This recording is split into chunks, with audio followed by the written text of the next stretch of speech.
November 8, 1942. 4:17 a.m. Oran, Algeria. The pre-dawn darkness carried the scent of Mediterranean salt mixed with dust from the North African desert that began just beyond the coastal hills. Private First Class Robert Leckie, Company H, 2nd Battalion, 16th Infantry Regiment, 1st Infantry Division, crouched behind a stone wall outside a French colonial warehouse. His M1 Garand rifle pressed against his shoulder, safety off, finger resting alongside the trigger guard, in the exact position his instructors had drilled into muscle memory during months of stateside training. The air was cold enough that his breath formed small clouds, quickly dissipating in the slight breeze coming off the harbor.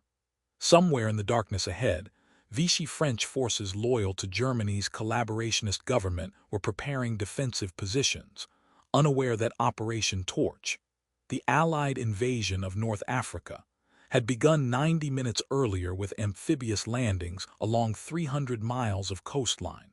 At 4:18 a.m., a German military advisor attached to the Vichy French garrison opened fire with an MG-34 machine gun from a second-story window of the warehouse, tracer rounds cutting through the darkness in bright streaks that illuminated the street where American infantry had been advancing.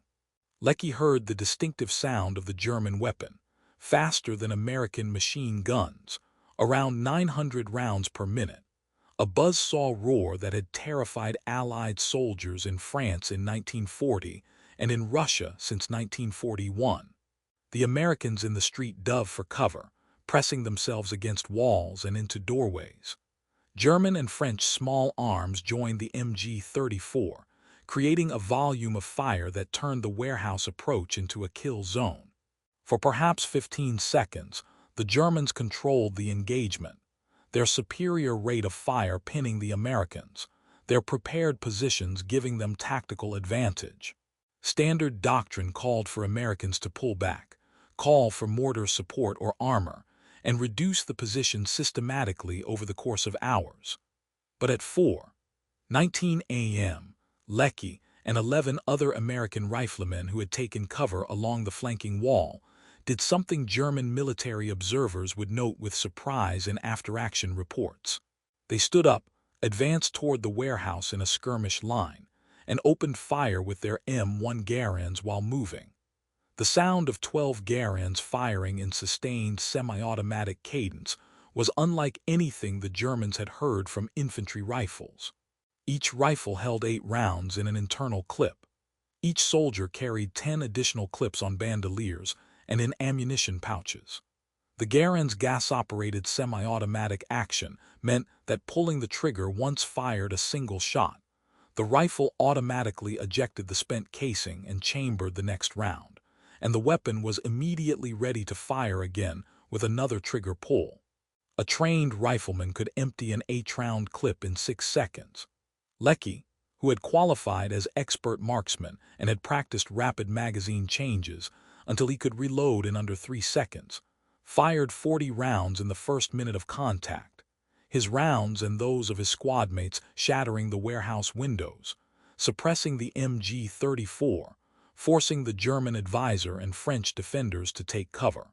By 4:21 a.m., 2 minutes after the engagement began, the 12 American riflemen had fired approximately 240 rounds total, an average of 20 rounds per man per minute, and were advancing through the warehouse door while continuing to shoot at identified targets. The German advisor, recognizing that his defensive position was being overwhelmed by firepower he had not expected American infantry to possess, attempted to reposition his MG-34 to a more protected location.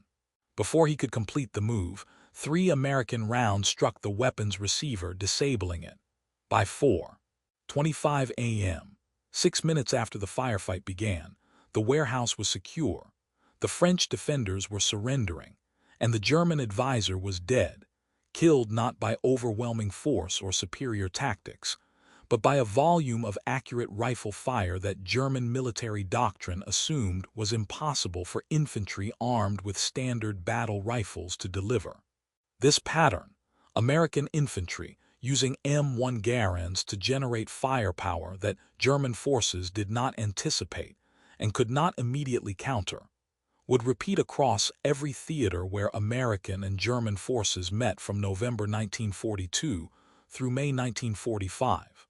The M1 Garand, dismissed by German weapons experts as overly complex and insufficiently robust for combat conditions, proved to be the most effective infantry rifle of World War II, giving American soldiers a sustained rate of fire advantage that shaped engagements at the individual and squad level in ways that tactical doctrine, training, and strategy struggled to fully exploit, but that cumulatively contributed to American success in ground combat across North Africa, Italy, France, and Germany.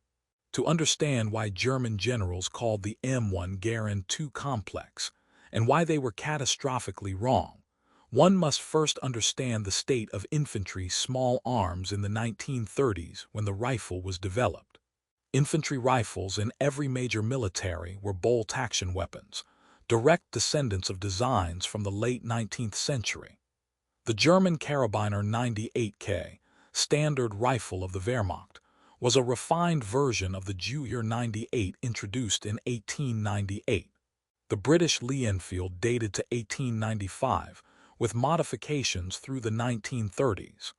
The Soviet Mosin-Nagant was a Tsarist-era design from 1891. These rifles were accurate, reliable, and simple to manufacture, but they required the shooter to manually operate a bolt action between each shot. Fire, pull the bolt handle up and back to eject the spent cartridge, push the bolt forward and down to chamber a new round, aim, fire again. A well-trained soldier could fire perhaps 15 aimed rounds per minute with a bolt-action rifle under ideal conditions. In combat, with stress and fatigue and the need to take cover, the practical rate dropped to 10 rounds per minute or less. The limitation of bolt-action rifles was not accuracy or range, but rate of fire. In combat, especially at the close ranges typical of infantry engagements, generally under 300 yards, the side that could put more rounds downrange faster held a significant advantage. Volume of fire suppressed enemy positions, disrupted enemy movements, increased the probability of hits, and created psychological pressure that affected enemy decision-making. Military theorists understood this, which was why every army emphasized machine guns and automatic weapons for generating firepower. But machine guns were heavy, required crews to operate, needed substantial ammunition supplies, and were primarily defensive weapons or required careful positioning to support offensive operations. The question that American ordnance designers pursued in the 1920s and 1930s was whether individual riflemen could be given semi-automatic weapons that would increase their rate of fire without sacrificing the accuracy and reliability that bolt-action rifles provided. John Garand, a Canadian-born designer working for Springfield Armory, began developing semi-automatic rifle designs in 1919. His goal was to create a rifle that fired the standard .30-06 cartridge used by American forces, operated reliably under combat conditions, was durable enough for military service, and was simple enough that conscript soldiers could be trained to use and maintain it. The challenge was formidable. Semi-automatic operation required harnessing the energy of firing to cycle the action, which meant either using recoil force or tapping gas from the barrel. Either method introduced mechanical complexity that could fail under dirty or wet conditions. The rifle needed to be accurate despite having moving parts during the firing cycle. It needed to function in extreme heat and cold, in mud and sand, after being dropped or roughly handled. And it needed to do all of this reliably enough that soldiers would trust their lives to it, because a rifle that jammed in combat was worse than a bolt-action that required manual operation but rarely failed. Garand spent 17 years refining his design, testing prototypes, incorporating feedback from military evaluators, and solving the countless small problems that emerged when theoretical designs met practical requirements. The M1 Garand that was finally adopted by the U.S. Army in 1936 used a gas-operated system where a portion of the propellant gas from firing was tapped from the barrel and used to drive an operating rod that unlocked the bolt, extracted and ejected the spent cartridge, cocked the hammer, and chambered a new round from the internal 8-round en-bloc clip. The entire cycle took a fraction of a second, allowing the shooter to fire again as soon as they pulled the trigger. The rifle was 43 inches long, weighed 9.5 pounds unloaded, and was sufficiently accurate to engage targets at 500 yards, though practical combat ranges were much shorter. The symbolic object that recurs throughout this narrative, the element that represents American industrial capability and tactical innovation, is the distinctive metallic ping sound the M1 Garand made when the en-bloc clip was automatically ejected after the 8th round was fired. This sound, produced by the spring-loaded clip flying out of the rifle's action, was unique to the Garand. German soldiers learned to recognize it as the sound of an American rifle running empty, and some attempted to exploit this by attacking immediately after hearing the ping, assuming the American soldier was defenseless while reloading. But trained American riflemen could reload a Garand in under 3 seconds, inserting a fresh 8-round clip and returning to firing before most bolt-action shooters could chamber a single round. The ping became symbolic of American firepower. Loud, mechanical, distinctive, and followed within seconds by resumed fire at rates German infantry could not match. German military intelligence obtained M1 Garands through various means, beginning in early 1943, after American forces entered combat in North Africa. Captured rifles were sent to weapons testing facilities in Germany, where they were disassembled, examined, and evaluated.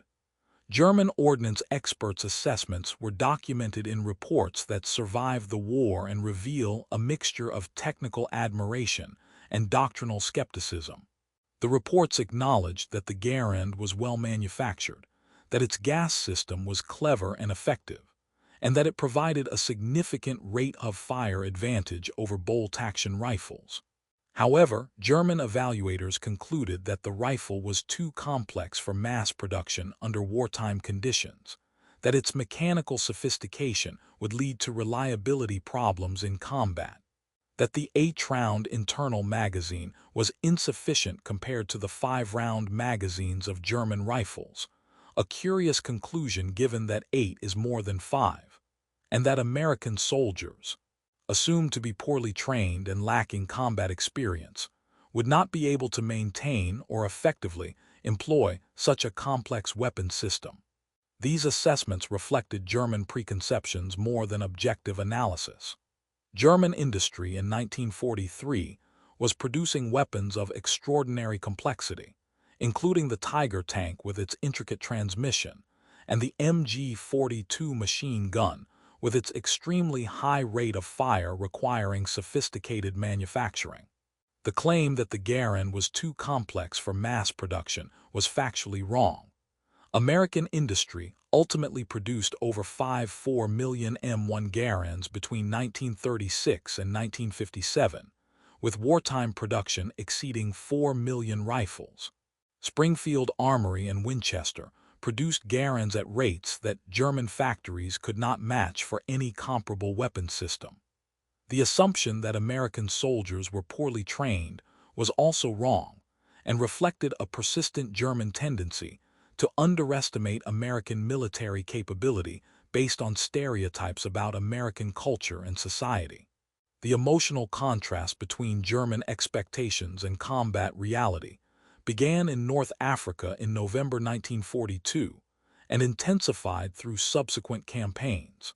German forces, by late 1942, had been fighting for 3 years and had accumulated substantial combat experience against Polish, French, British, and Soviet armies.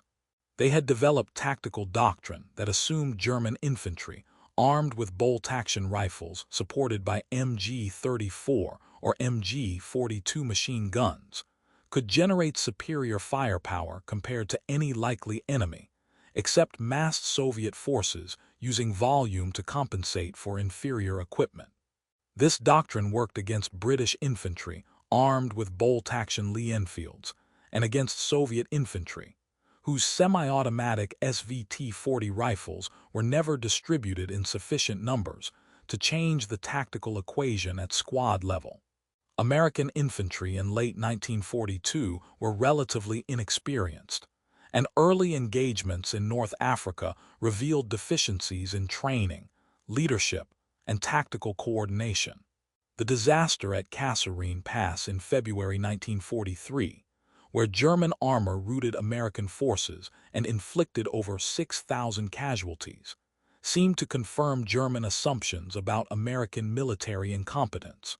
But German tactical analyses of Kasserine focused on American failures in armor employment, artillery coordination, and unit cohesion.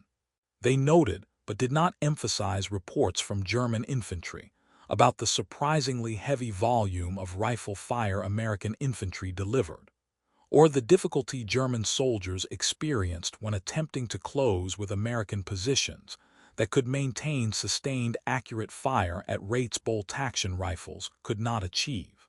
The reality of American rifle firepower became undeniable as American forces gained experience and German troops encountered U.S. infantry across multiple theaters.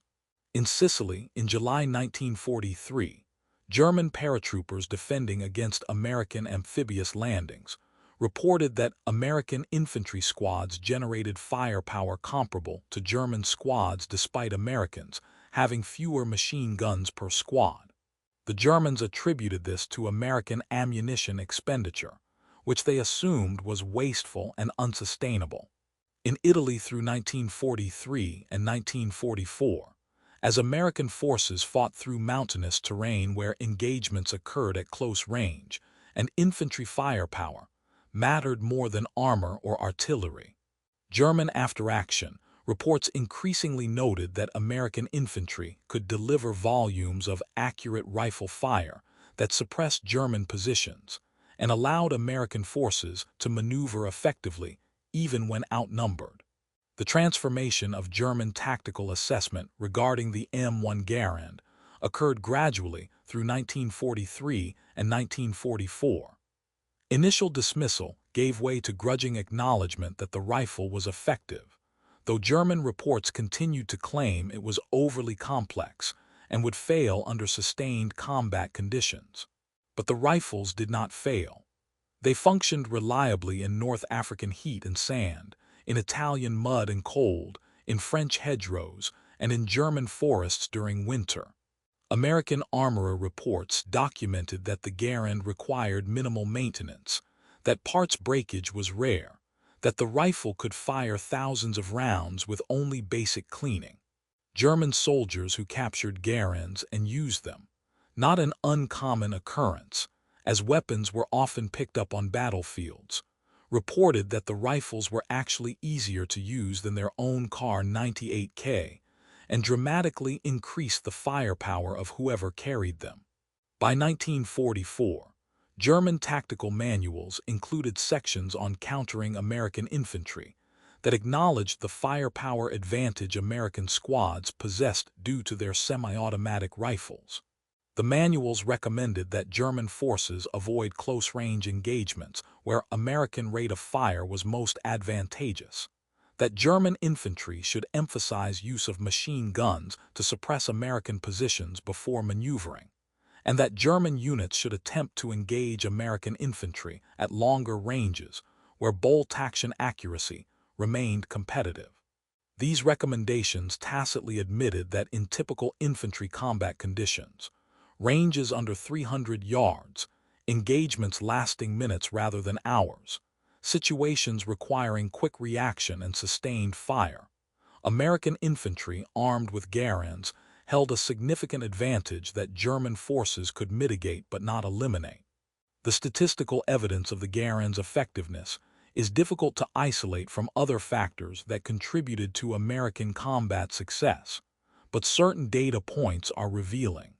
American infantry squads in World War II typically consisted of 12 men, a squad leader with a carbine, a Browning automatic rifle bar gunner, an assistant bar gunner, and 9 riflemen with M1 Garands. German infantry squads were organized around the MG-34 or MG-42 machine gun, with most squad members armed with bolt-action rifles and tasked with supporting the machine gunner. In sustained firefights, an American squad could deliver approximately 120 aimed rounds per minute from Garands alone, not counting the bar or any other weapons. A German squad's rifle fire, excluding the machine gun, was perhaps 60-80 rounds per minute. This 2-to-1 advantage in rifle firepower meant that American squads could suppress German positions more effectively, could maintain fire while maneuvering, and could respond to threats more quickly than German doctrine assumed infantry armed with standard rifles could achieve. The ping of the Garand ejecting its clip became a tactical element in its own right. German soldiers learned to listen for it, recognizing the opportunity to attack while the American was reloading.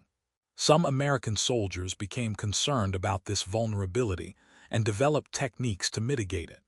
Carrying the rifle in a way that muffled the sound, deliberately ejecting clips when not empty to deceive enemies, or working in pairs where one soldier covered while another reloaded. But the tactical significance of the ping was overstated. The reload time was so short, 2 to 3 seconds for a trained soldier, that the window for exploitation was minimal. More importantly, the ping meant that an American soldier had just fired 8 rounds in rapid succession, likely suppressing or killing enemies, and would be firing 8 more rounds within seconds. German soldiers who attempted to rush American positions, after hearing the ping, often discovered they were charging into renewed fire from a freshly reloaded Garand, or into fire from other American riflemen who had not yet emptied their clips. The M1 Garand's impact extended beyond simple rate of fire to broader tactical and psychological dimensions. American infantry tactics evolved to exploit the rifle's capabilities in ways that German forces found difficult to counter. Standard American practice emphasized fire and maneuver. One element of a squad would lay down suppressing fire, while another element moved to a more advantageous position. Then roles would reverse. This tactic was not unique to Americans. All infantry forces practiced variants of it. But the Garand made it significantly more effective because the suppressing element could maintain continuous accurate fire for longer periods without pausing to reload. A single American rifleman with 10 clips, 80 rounds total, a standard combat load, could maintain effective suppressing fire for over 6 minutes if firing at sustained, but not maximum rate, compared to perhaps 2 minutes for a bolt-action rifleman with comparable ammunition, before requiring time to reload individual rounds into magazines. This capability changed the tactical calculus of infantry engagements in subtle but important ways. German infantry defending positions needed more ammunition, and needed to conserve it more carefully because their bolt-action rifles could not match American rates of sustained fire. German infantry attacking American positions faced more effective defensive fire because American soldiers could engage multiple targets in quick succession without the pause required to cycle a bolt action. In meeting engagements where both sides encountered each other unexpectedly, American infantry could establish fire superiority more quickly, gaining precious seconds that often determined which side gained tactical advantage. These effects were not dramatic enough to guarantee American victory in every engagement. Tactics, leadership, terrain, supporting weapons, and many other factors mattered, but they tilted the odds consistently in favor of American forces in infantry combat. The psychological impact of facing semi-automatic rifle fire affected German infantry morale in ways that are documented in prisoner interrogations and captured letters. German soldiers wrote about the intensity of American rifle fire, describing it as overwhelming or machine-gun-like in its volume. Some expressed frustration that their own weapons, particularly the Kar 98K rifle, which was accurate and reliable but slow to fire, put them at a disadvantage in firefights. German veterans who had fought on the Eastern Front noted that American infantry employed firepower in ways that were qualitatively different from Soviet infantry, who often relied on massed assaults in superior numbers rather than individual marksmanship and sustained accurate fire. The recognition that American infantry possessed a technological advantage in their standard rifle, the weapon every soldier carried, eroded German confidence in ways that defeats in particular battles did not, because it suggested that American superiority was not temporary or situational, but embedded in the basic equipment of their forces. German attempts to develop comparable semi-automatic rifles for their infantry met with limited success. The Gewehr 41 and Gewehr 43, German semi-automatic rifles, were introduced in small numbers from 1943 onward, but production never reached scales that allowed them to replace the Kar 98K as the standard infantry weapon. German industry by 1943 was struggling to maintain production of existing weapons while facing raw material shortages, labor shortages due to conscription, and Allied bombing of industrial facilities. Developing and mass-producing a new rifle system was not prioritized because German military doctrine continued to emphasize machine guns as the primary source of infantry firepower, with rifles playing a supporting role. This doctrinal conservatism, combined with industrial constraints, meant that German infantry fought the entire war primarily armed with bolt-action rifles, while facing American infantry equipped with semi-automatic weapons that provided tactical advantages German planners had not anticipated and could not effectively counter. The production statistics reveal the industrial dimension of American advantage. The United States produced over 4 million M1 Garands during the war years, enough to equip every American infantryman and provide substantial reserves. Production was distributed between Springfield Armory and Winchester, with additional component manufacturing by numerous subcontractors.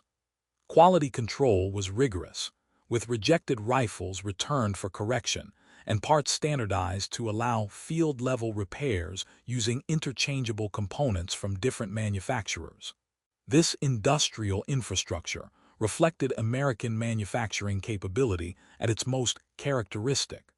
High-volume production of complex mechanisms to consistent quality standards, supported by logistics that could deliver rifles and spare parts anywhere American forces operated.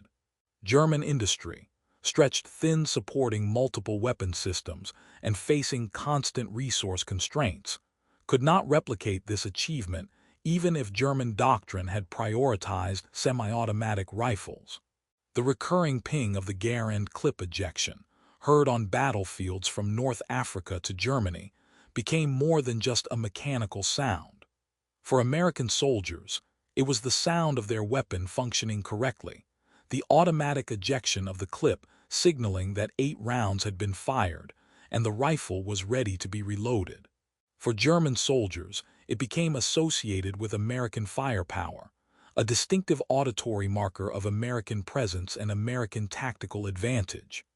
The sound was loud enough to be heard clearly in combat conditions, sharp and metallic, unmistakable once learned. German training materials from late war included audio recognition training to help soldiers identify Allied weapons by sound, and the Garand's ping was featured prominently, testimony to how pervasive the weapon had become and how significant its presence was on the battlefield. By 1945, as American forces advanced into Germany itself, German soldiers facing American infantry understood that they were fighting enemies equipped with weapons superior to their own in a fundamental way. This understanding did not cause immediate collapse of German resistance. German soldiers continued to fight effectively, using tactics and terrain to compensate for technological disadvantage. But it contributed to broader demoralization and recognition that the war was lost.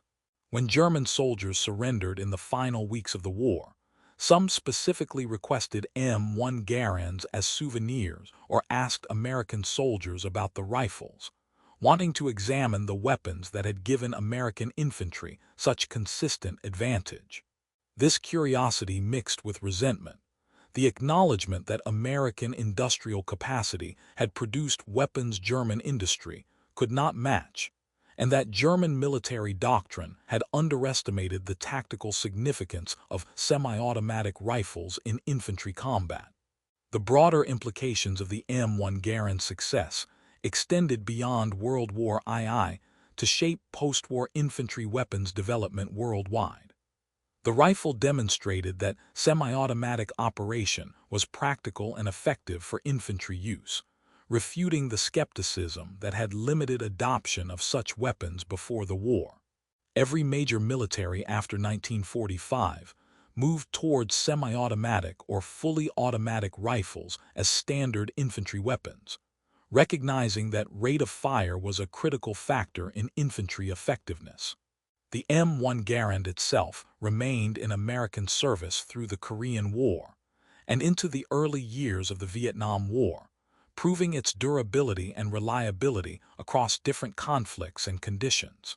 The rifle's design influenced subsequent American weapons, including the M14 and ultimately the M16, establishing design principles and operational concepts that persisted for decades.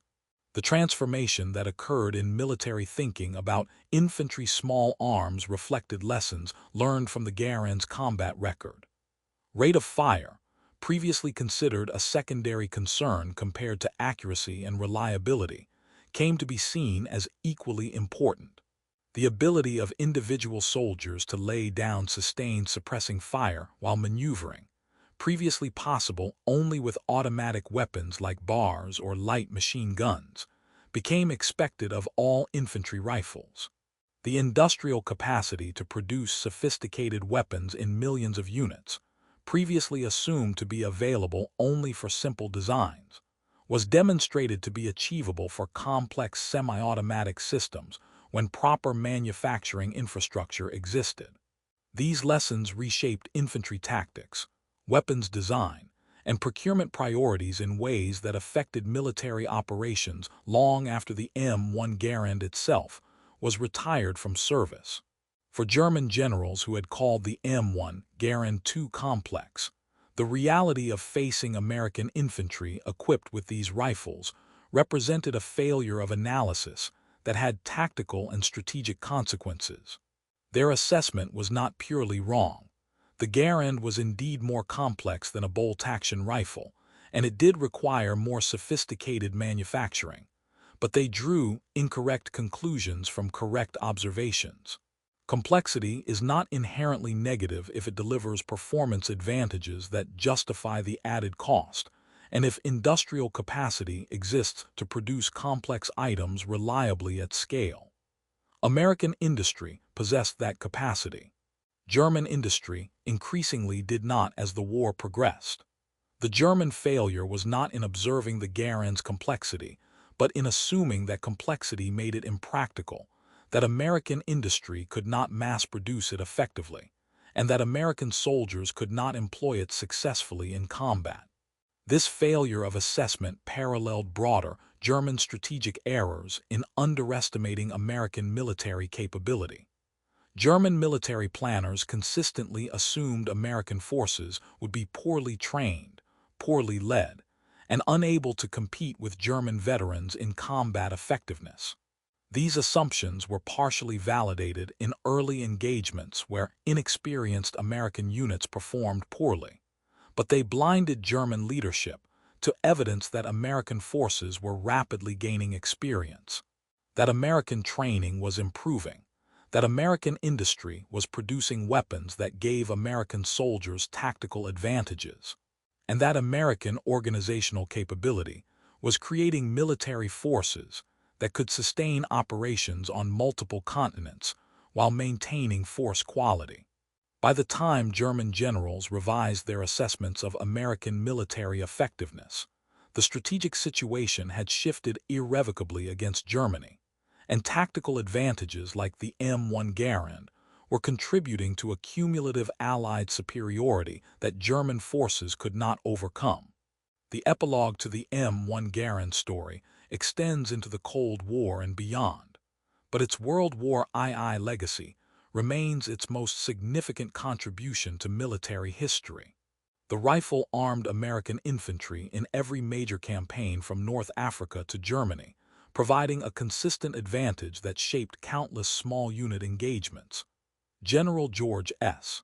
Patton, in a post-war assessment, called the M1 Garand the greatest battle implement ever devised, a characterization that, while hyperbolic, reflected genuine appreciation for the rifle's combat effectiveness.